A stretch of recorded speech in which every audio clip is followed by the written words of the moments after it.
తెలంగాణలో రేవంత్ రెడ్డి మరొక వివాదాస్పదమైనటువంటి అంశానికి తెరలేపిండు.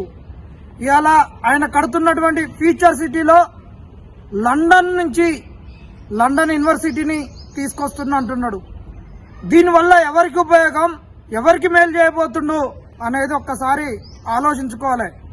ఫ్యూచర్ సిటీ అంటేనే బడా కోటీశ్వర్లు ఉండేటటువంటి ఒక సిటీ. ఆ సిటీలో ఉండేటటువంటి వాళ్ళు విదేశాలలోకి వెళ్ళిపోయేటటువంటి వాళ్ళే.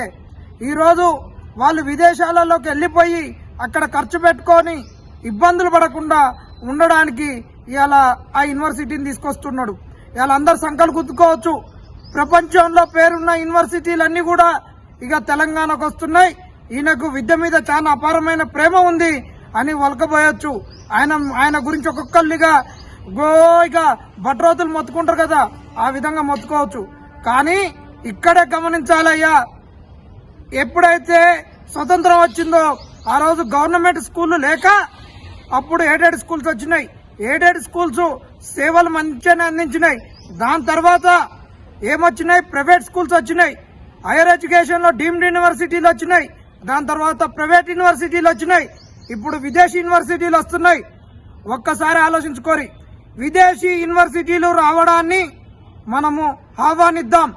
కానీ ఒకసారి గవర్నమెంట్ యూనివర్సిటీలు ఉండగా డీమ్డ్ యూనివర్సిటీలు వచ్చినప్పుడు గవర్నమెంట్ యూనివర్సిటీల పరిస్థితి ఏమైపోయింది?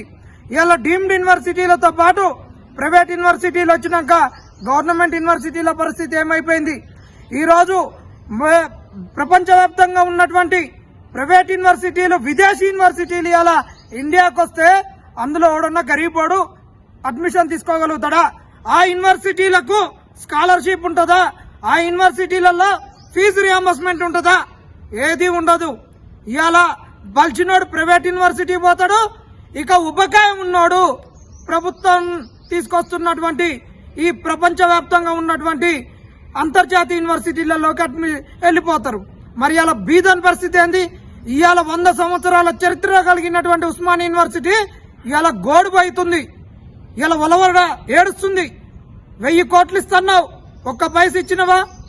1500 మంది ప్రొఫెసర్లు ఉండవలసిన యూనివర్సిటీలో పట్టుమని 150 మంది లేరు. దీనిని అందరూ వ్యతిరేకించాలి.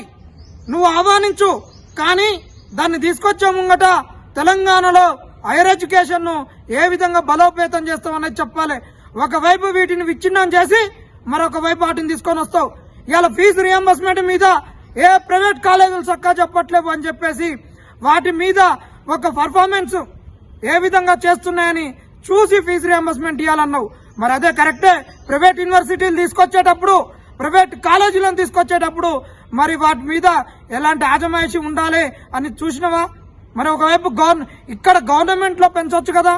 ఇవాళ ఆరోగ్యశ్రీలో కూడా ప్రైవేట్ హాస్పిటళ్లకు పోవడానికి అలా 10 లక్షలు పెంచినావు అన్నావు.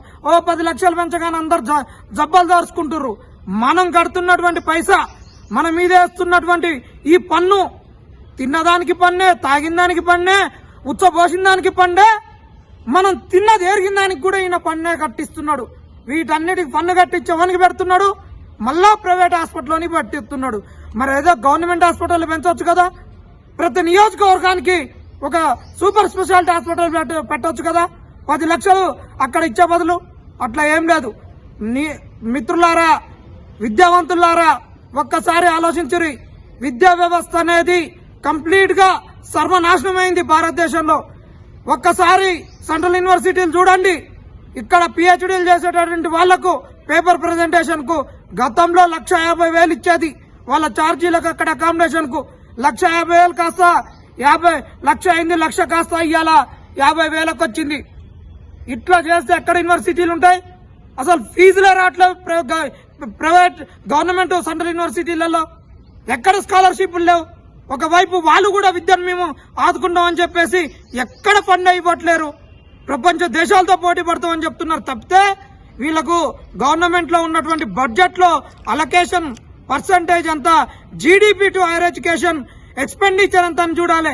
ఇవాళ ఒక్కొక్క సెంట్రల్ యూనివర్సిటీకి ఇస్తున్నటువంటి ఎస్టాబ్లిష్మెంట్ ఫండ్ ఎంత, క్యాపిటల్ ఎక్స్పెండిచర్ ఎంత, కొత్త డిసిప్లిన్స్ ఏమొస్తున్నాయి, వాటి గురించి ఏంటి, ఎంతమంది ప్రొఫెసర్లు నింపుతున్నాం, ప్రొఫెసర్ స్టూడెంట్ రేషియో ఏముంది, ఇవన్నీ ఏం పట్టట్లేవు.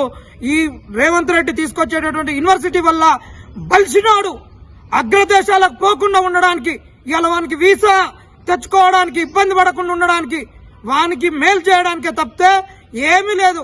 ఫ్యూచర్ సిటీలో తెలంగాణను దోసుకున్నోడు అందరు అక్కడ పోయి ఉంటాడు, వాని పిల్లలు అక్కడ చదువుకోవడానికే తెచ్చింది. కాబట్టి ముందు గవర్నమెంట్ యూనివర్సిటీల గురించి, వీటన్నిటి గురించి ఇప్పుడు ఖచ్చితంగా కొట్లాడాలి.